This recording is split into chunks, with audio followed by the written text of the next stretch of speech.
हे guys, good morning. सगळ्यात आधी मी निघालेली कराडमध्ये. मी आले आशू दीदीच्या घरी. तर हा आपला सिम्बा बघा कसा खेळतोय. मी घरी आली तिच्या दीदी तेव्हा भांडी घासत बसली. दीदीच्या घरातून मी नंतर डायरेक्ट गाडी वॉश करायला गेलेली, कारण गाडी पावसाने खूप घाण झालेली. नंतर माझी इच्छा पाणीपुरी खायची होती म्हणून पाणीपुरी खायला आलो. नंतर जॅकेट घ्यायला आलो, कारण मला खूप थंडी वाजत होती बाहेर, म्हणून जर्किंग घेतलं. तर घरातनं बाहेर पडल्यावर ह्या तिघी भेटल्या, घाटावर निघालेल्या. मला म्हणल्या चल. काही कामही नव्हतं म्हणून त्यांच्यासोबत मी आले घाटावर. तर या तिघी पुढे होत्या, मी आशू दीदी मागून येत होतो. घाटावर आलं की पाळणे दिसले की खूप इच्छा होते पाळण्यात बसायची, म्हणून परत पाळण्यात बसायला गेलो. तर ही आशू दीदी आणि ह्याच्यातलं तुम्हाला नाव सांगते.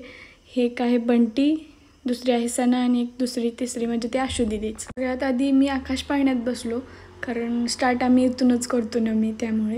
पाळणा स्टार्ट पण चांगला झाला नव्हता फास्ट, तरीसुद्धा आशू दीदी म्हणजे मला आत्ताच भीती वाटायला लागली आणि वारं खूप सुटलेलं, त्यामुळे खरोखर भीती वाटत होती. पण साईडचे लोक एकदम निवांत बसलेले, पण आम्हाला लय भीती वाटत होती. असताना तिकडनं पाक लांबनं सुद्धा हात करते, किती हौस आहे ना.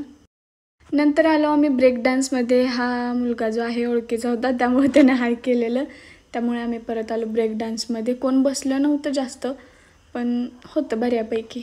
तर त्यांनी मला जबरदस्तीनं त्या ड्रॅगनमध्ये बसवलं, ते पण एकदम वरती. खूप भीती वाटली राव ह्याच्यात मला. सगळे पाळणे फिरून झाल्यावर परत एकदा पाणीपुरी खायची इच्छा झाली होती, म्हणून आम्ही तिघी पाणीपुरी खाल्लं. दीदीनं काही खाल्लीच नाही. आणि गाईज फायनली मी घरी आलेली आहे. तर मी खूप कटाळलेली सकाळपासून गाडी चालवून पण आणि फिरून पण. तर so guys bye, good night. पुन्हा भेटू पुढच्या व्लॉगमध्ये. नक्की सांगा व्लॉग कसा झाला. Bye, good night.